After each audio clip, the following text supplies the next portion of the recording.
ಏನಿ ನಮ್ದ ಇದು ಅನಿರ್ದಿಷ್ಟಾವಧಿ ಹೋರಾಟ ನಡೀತಾ ಇದೆ ಸಮತಾ ಸೈನಿಕ ದಳದ ವತಿಯಿಂದ ಕನಕಪುರ ರಸ್ತೆಯಲ್ಲಿರ್ತಕ್ಕಂಥ ಆರ್ಟ್ ಆಫ್ ಲಿವ್ ಮುಂಭಾಗದಲ್ಲಿ ಕಳೆದ 4 ದಿನಗಳಿಂದ ನಡೀತಾ ಇತ್ತು.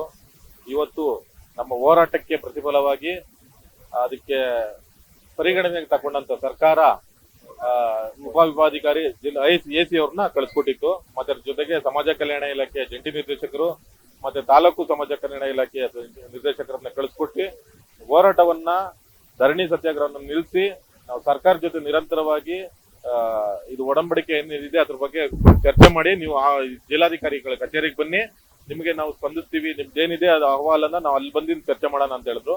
ನಾವು ನಮ್ಮ ಮನವಿಯನ್ನ ಕೊಡ್ತೀವಿ ನಿಮ್ಗೆ. ಸ್ಥಳಕ್ಕೆ ಕಂದಾಯ ಸಚಿವರು ಹಾಗೂ ಜಿಲ್ಲಾಧಿಕಾರಿಗಳು ಬಂದು ಲಿಖಿತ ರೂಪದಲ್ಲಿ ನಮಗೆ ಒಂದು ಭರವಸೆಯನ್ನ ಕೊಟ್ಟರೆ ನಮ್ಮ ಹೋರಾಟನ ನಿಲ್ಲಿಸ್ತೀವಿ. ಇಲ್ಲ ಅಂದ್ರೆ ನಾಳೆ ಆಗ್ಬೋದು, ಒಂದು ವಾರ ಆಗ್ಬೋದು, 30 ದಿನ ಆಗ್ಬೋದು, 1 ತಿಂಗಳಾಗ್ಬೋದು, 2 ತಿಂಗಳಾಗ್ಬೋದು, ನಿರಂತರವಾಗಿ ಹೋರಾಟ ನಿಲ್ಲಿಸ್ತೀವಿ.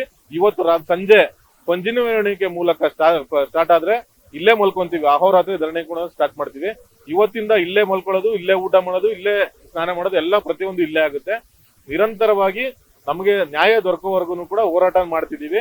ಈ ಮೂಲಕ ನಾವು ಸರ್ಕಾರಕ್ಕೆ ಎಚ್ಚರಿಕೆ ಕೊಡ್ತಾ ಇರೋದು ಇಷ್ಟೇ, ನೀವು ಸರ್ಕಾರದ ದಿವ್ಯ ನಿರ್ಲಕ್ಷ್ಯದಿಂದನೇ ಇದೆಲ್ಲ ಇಷ್ಟೊಂದು ಅನಾಹುತಗಳಾಗಿರೋದು. ದಲಿತರ ಭೂಮಿ ಆಗ್ಬೋದು, ಸರ್ಕಾರಿ ಭೂಮಿ ಆಗ್ಬೋದು ಎಲ್ಲ ವಶಪಡಿಸ್ಕೊಂಡಿರೋದು. ಇವರು ಲೂಟಿಕೋರರು, ದಂಧೆಕೋರರು, ಭೂಗಳರು ಎಲ್ಲ ಸೇರ್ಕೊಂಡು ಸರ್ಕಾರಿ ಭೂಮಿಯನ್ನು ಲೂಟಿ ಮಾಡಿದ್ದಾರೆ. ಇವರೆಲ್ಲ ಎಚ್ಚೆತ್ಕೊಂಡು ಇವ್ರ ವಿರುದ್ಧ ಸರ್ಕಾರ ಒಂದು ಕ್ರಮ ಜರುಗಿಸಿ ಇದು ಮಾಡಬೇಕು, ನಾವು ಬಡವರಿಗೆ ನ್ಯಾಯ ಕೊಡ್ಬೇಕು ಅಂತ ಕೇಳ್ಕೊಂತ ನಾನು ಮನವಿ ಮಾಡ್ತಾ ಇದ್ದೀವಿ.